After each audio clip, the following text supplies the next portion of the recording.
Hello, my name's Stephen Walls and I'm the head of the Sizewell C project. It's almost 1 year now since we started our stage 1 consultation, and what I'd like to do today is just give you an update on where we are with our proposals and what the next steps are. Over the course of the last year, we have carefully considered the feedback we received from the stage 1 consultation, but we've also done a lot of technical, engineering and design studies to inform our evolution of our proposals. This presentation gives an indication of our direction of travel at the moment. Once our detailed plans are developed, they will be themselves subject to full formal consultation. But before then, we'd like to hold some smaller interim consultations with the local communities around our sites. Sizewell C remains intimately linked to the success of Hinkley Point C.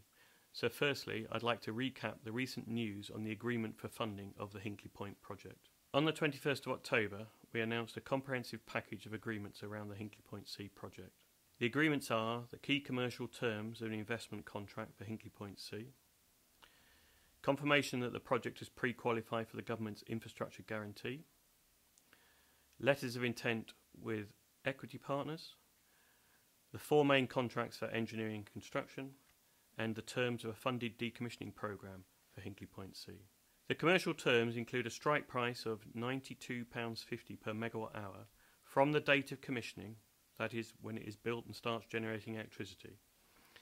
This is competitive with other low carbon generation sources. The contract starts from the commissioning date and lasts for 35 years. Overall, the total value of the investment we are making in Hinkley Point C is, in 2013 financial terms, £16 billion. It is important to understand that these agreements are all conditional.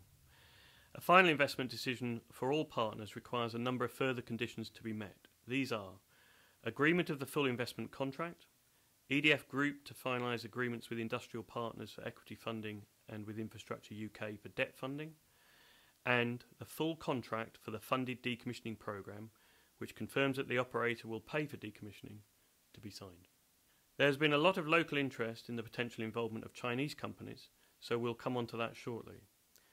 Finalised agreements and construction of the plant are subject to a final investment decision by July 2014.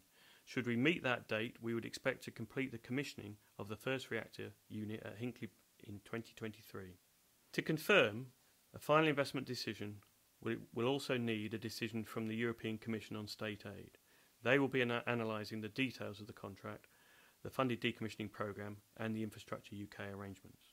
The total value of the investment that we will make in Hinkley Point C is, in 2013 money values, £16 billion. In terms of last month's announcements, whilst it was largely focused on Hinkley Point C, it's also very positive for Sizewell and for Suffolk. Our chairman, our group chairman, Henri Proglio, reiterated EDF's commitment to a series of new nuclear build in the UK. As I said earlier, there has been quite a bit of interest around who our Chinese partners are. This next slide covers these points.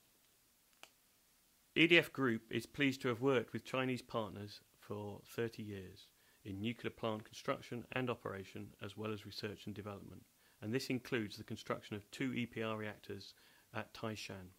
CGN is a power utility with over 30 years of development, construction and operating experience of nuclear power plants, and is currently the largest owner and operator of commercial nuclear power plants in China, with more than half of the Chinese operating fleet, equivalent to 8.3 gigawatts capacity. CGN has 15 units currently under construction and has experience of constructing the EPR technology at Taishan. CNNC has a complete and comprehensive nuclear science and technology system and nuclear industry supply chain. At present, CNNC owns 9 units in operation and has 12 units under construction. EDF and Areva, as you probably are aware, have a long-standing relationship with the design and construction of the EPR at Flamanville as well as at Taishan. It is important to stress that with this £16 billion investment, up to 57% of the construction costs could be spent with UK companies. We continue to develop our local supply chain here in Suffolk, and we look forward to working with suppliers in this regard. So where does this leave us? At Hinkley Point C, we continue to work on detailed design and engineering studies as we progress to a final investment decision. For Sizewell, we need to continue to proceed through the planning and design processes with technical assessments and further consultation on the horizon. As the rest of the presentation will show, we have a lot of work still to do, so public consultation on our preferred detailed proposals is likely to happen later next year.